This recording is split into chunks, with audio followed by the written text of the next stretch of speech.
कर रहा था औरंगजेब, तो राज सिंह ऐलान करवाता है कि यदि औरंगजेब किसी हिंदू राजकुमारी से जबरदस्ती शादी कर रहा हो तो मेरे पास एक मैसेज कर दे, मैं कर लूंगा, मतलब मैं और कहीं करवा दूंगा। वो कहेगी वहां करवा दूंगा, औरंगजेब से करवाने नहीं दूंगा। लिख लो, औरंगजेब के खिलाफ हिंदू राजकुमारियों की रक्षा की थी, protected Hindu princes against Aurangzeb.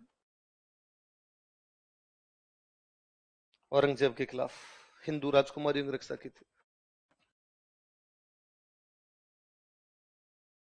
ही protected Hindu princes against Aurangzeb. अपने पास एक एग्जाम्पल है, एक किशनगढ़ की राजकुमारी थी, उसका नाम था चारुमती। क्या नाम था?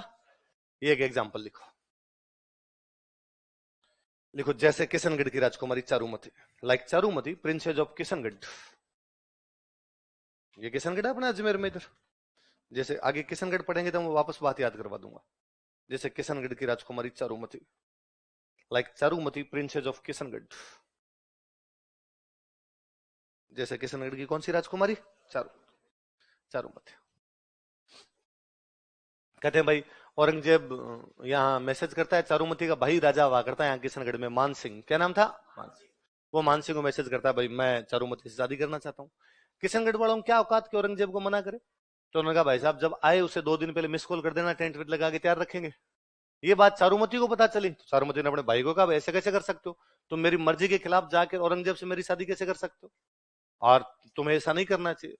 उसने समझाया कि देख औरंगजेब के खिलाफ नहीं जा सकते हम। तो उसने कहा इसका मतलब तुम्हें डर लगता है, कि तुम्हें हारने का डर लगता है, मरने का डर लगता है, लड़ने का डर लगता है। उसने कहा किसी का नहीं लगता, लेकिन यदि हम औरंगजेब के खिलाफ लड़ेंगे, लड़ते हुए मारे जाएंगे, इसमें कोई बड़ी बात नहीं है। पर यदि औरंगजेब के खिलाफ हम लड़े तो औरंगजेब जनता की लड़कियां उठा के ले जाएगा, और जनता की रक्षा करना राजा का पहला धर्म है। इसलिए आम पब्लिक की लड़कियों को बचाने के लिए जरूरी है कि तेरी एक की शादी कर दी जाए। चारुमती ने कहा ये फिलोसफी मत झाड़ो, और यदि तुम मेरी रक्षा नहीं कर सकते हैं तो मैं खुद की रक्षा खुद कर लूं। भाई को गुस्सा है, उसने कहा वाह कर ले तो। और चारुमती को याद आया कि एक दिन अखबार में एड आया हुआ था कि यदि किसी राजकुमारी की औरंगजेब जबरदस्ती शादी कर रहा हो तो टोल फ्री नंबर पर कॉन्टेक्ट करें। और उसने कहीं से राज सिंह जी के टोल फ्री नंबर का बाड़े और राज सिंह जी को मैसेज किया कि जिस प्रकार भगवान कृष्ण रुक्मणी का हरण करके ले गए थे और उससे शादी कर ली थी, उसी प्रकार आप मेरा हरण करके ले जाइए और मेरे से शादी कर लीजिए।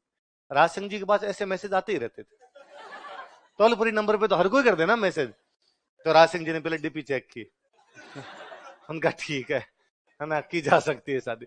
राज सिंह जी ने कहा तुम तो खाली मुझे भेज दो कब है तुम्हारी शादी, बाकी मैं देख लूंगा। फिर पता चला राज सिंह जी को इस दिन, राज सिंह जी ने कहा चिंता मत करो मैं ही करूंगा तुमसे।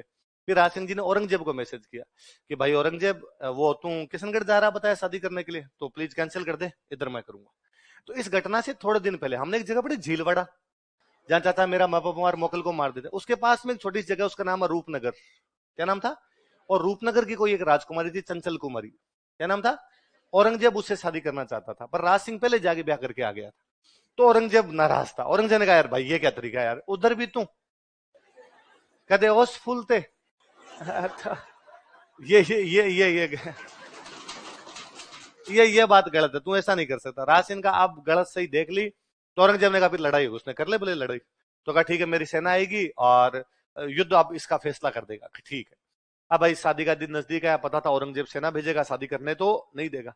तो राज सिंह जी ने अपने मंत्री मंत्री बुलाए और मंत्रियों को बुला कहा भाई औरंगजेब की सेना आ रही है, उस सेना को अजमेर में जाके रोक लो, किशनगढ़ तक वो सेना पहुंचनी नहीं चाहिए। तब तक रोक के रखो जब तक मेरे फेरे नहीं हो जाए, जब मेरे फेरे हो जाएंगे मैं खुद आ जाऊंगा, मैं रोक लूंगा। ठीक है साहब, मेवाड़ वालों का चिंता ही मत करो, आप तो आराम से पधारो, आपको आने की आवश्यकता ही नहीं है। औरंगजेब को हम अजमेर से इंच आगे नहीं आने देंगे। अब मेवाड़ की सेना जहां भी जाएगी तो उसमें पहले कौन जाएगी? हरावल। हरावल में कौन जाएंगे? सलुम्बर वाले। उन दिनों जो सलुम्बर का सामंत था उसका नाम था रतन सिंह चुंडावत। क्या नाम था? खानवा में भी रतन सिंह, ये दूसरा, दो हो गया ना, वो पहले दूसरा है, ये दूसरा है। ये रतन सिंह चुंडावत कहां का सामंत है? इसके पास मैसेज किया गया रतन सिंह चुंडावत को कि भाई कल तुम्हें अपनी सेना लेके कहां जाना है? अजमेर। और किससे जाके लड़ना है? औरंगजेब, क्योंकि राज सिंह जी शादी करने के लिए कहां जाएंगे? किशनगढ़। जिस दिन रतन सिंह के पास ये मैसेज गया उस दिन खुद रतन सिंह के दिन में ब्याह हुआ था। तो ऐसा मैसेज आज दिन तक दो ही लोगों के पास गया, या तो बॉर्डर मूवी में सुनील शेट्टी के पास, है ना, सुनील शेट्टी बॉर्डर मूवी देखिए। ऐसे कितने लोग जिन्होंने बॉर्डर मूवी नहीं देख रखी, जिन्होंने बॉर्डर मूवी नहीं देख रखी, इनके कार्ड छीन लेना रहे, कल क्लास में नहीं आना चाहिए। यार तुम भारत में रह के बॉर्डर मूवी नहीं देखोगे, ये सहन किया।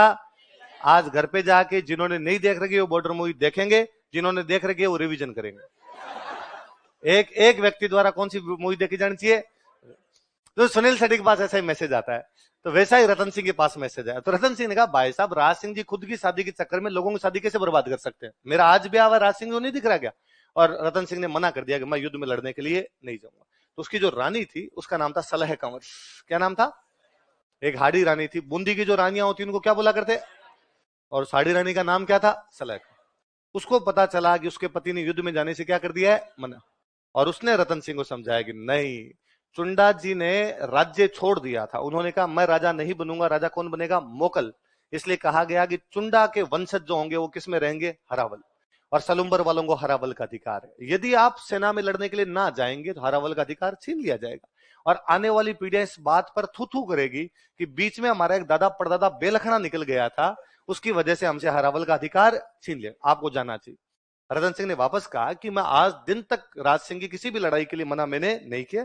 मैं क्या, मेरे बाप दादा ने मना नहीं किया, हमेशा मेवाड़ के हरावल में गए। पर आज मेरे घर में शुभ काम है। राज सिंह जी को यह बात भी सोचनी चाहिए थी, आज के दिन मुझे क्यों भेज रहे हैं, और को चला जाएगा। वो वापस समझाती है कि नहीं, कर्तव्य जो होता है वो प्रेम से बहुत बढ़कर होता है। देश की रक्षा से बड़ा कोई भी शुभ काम होता नहीं। जब वो रानी कहती है तो तैयार हो जाता रतन सिंह। अगले दिन रतन सिंह जब युद्ध के लिए जा रहा है, अपना घोड़ा लेके रवाना हुआ है, सेना साथ में रवाना हुई। इतने में उस रानी का महल आता है, उसको रानी की याद आती है। वो अपने पास में कोई सैनिक खड़ा था, उसको कहता है कि ऊपर जाओ और रानी को जाको मेरे लिए कोई निशानी भेज दे। क्या भेज दे? उसको लगा कोई अंगूठी कंगन दे देगी, युद्ध में देख देख के टाइम पास करेंगे यार, नया नया ब्याह हुआ था यार अगले का। वो नौकर गया, उस नौकर ने जाकर कहा कि भाई नीचे रतन सिंह जी खड़े हैं, आपकी क्या मंगा रहे हैं, कोई निशान? वो राजकुमारी, वो नवविवाहिता, वो रानी ये सोचती है कि मेरा पति युद्ध में जाने से आनाकानी कर रहा है, इस बात की क्या गारंटी है कि वहां पे जाके लड़ाई कर लेगा? ये भी हो सकता है कि वहां पर इसको याद आए और वापस ये भाग के आ जाए। और यदि वहां से वापस भागकर आ गया तो आने वाली पीढ़ी इस बात के लिए धिक्कारेगी कि एक राजकुमारी सुंदर थी इसलिए उसका पति युद्ध करने के लिए भी नहीं गया। यदि देश की रक्षा में मेरी ये सुंदरता, मेरा ये शरीर बाधक होता है तो मुझे भी जीने का कोई अधिकार नहीं। यदि मेरी वजह से मेरा पति युद्ध नहीं कर रहा, फिर क्या करना है? उसे और याद आता है कि मेरी एक भुआ की शादी जोधपुर हुई थी और मेरे फूफा जी एक बार युद्ध में हार कर वापस आ गए थे, तो मेरी भुआ ने किले के दरवाजे बंद कर दिए थे। कैसे हारे हुए पति का मुंह देखना भी पसंद नहीं करती। मैं उस परिवार की और मेरा पति तो युद्ध में जाने से मना कर रहा है, वो अपना सिर काट देती है। चुंडावत मांगी सेनानी, सर काट दे दियो सतरा। कहते हैं वो सिर लेके नौकर नीचे गया, तब तो रतन सिंह के होश फाख्ता हो गए, उसको लगा यार गलत कर दिया मैंने, पर अब क्या किया जा सकता है जब चिड़िया चुग गई के। तो वो जो उस लड़की का जो मुंडी मुंडी लेके गया था, उसके जो बाल होते हैं ना, उनको अपने गर्दन के बांधता, यहाँ लटकाता उस गर्दन को। कहता रतन सिंह उस अजमेर वाले युद्ध में इतना भयंकर लड़ता है कि औरंगजेब की सेना को वहीं से भगा देता है। उस युद्ध में कहते हैं वो लड़ता हुआ मारा जाता है।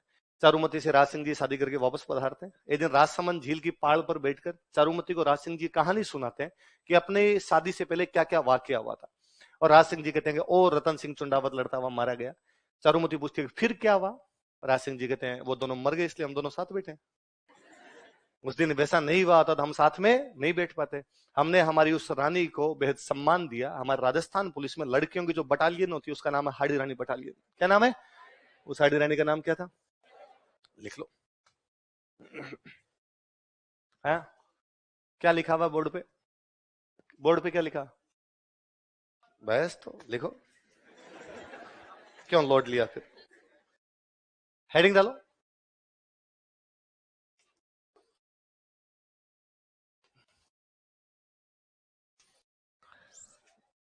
लिखो। यह है सलुम्बर के सामंत रतन सिंह चुंडावत की हाड़ी रानी थी। लिख लेना सलह कंवर, पहले हेडिंग डाल लेना सलह कंवर। यह है सलुम्बर के सामंत रतन सिंह चुंडावत की हाड़ी रानी थी। She was Hadi queen of Ratan Singh Chundawat, feudal Lord of Salumbar. यह है सलुम्बर के सामंत रतन सिंह चुंडावत की हाड़ी रानी थी। She was Hadi queen of Ratan Singh Chundawat, feudal Lord of Salumbar. Salumbar के सामंत रतन सिंह चुंडावत की हाड़ी रानी थी। She was Hadi queen of Ratan Singh Chundawat, feudal Lord of Salumbar. Salumbar के सामंत रतन सिंह चुंडावत की हाड़ी रानी थी। लाइन चेंज कर लिखो। अपने पति के निशानी मांगने पर इसने अपना सर काट कर दे दिया था। She gave her oven head, she gave her oven head when her husband demanded A token. अपने पति के निशानी मांगने पर इसने अपना सर काट कर दे दिया था। She gave her oven head when her husband demanded A token. अपने पति की निशानी मांगने पर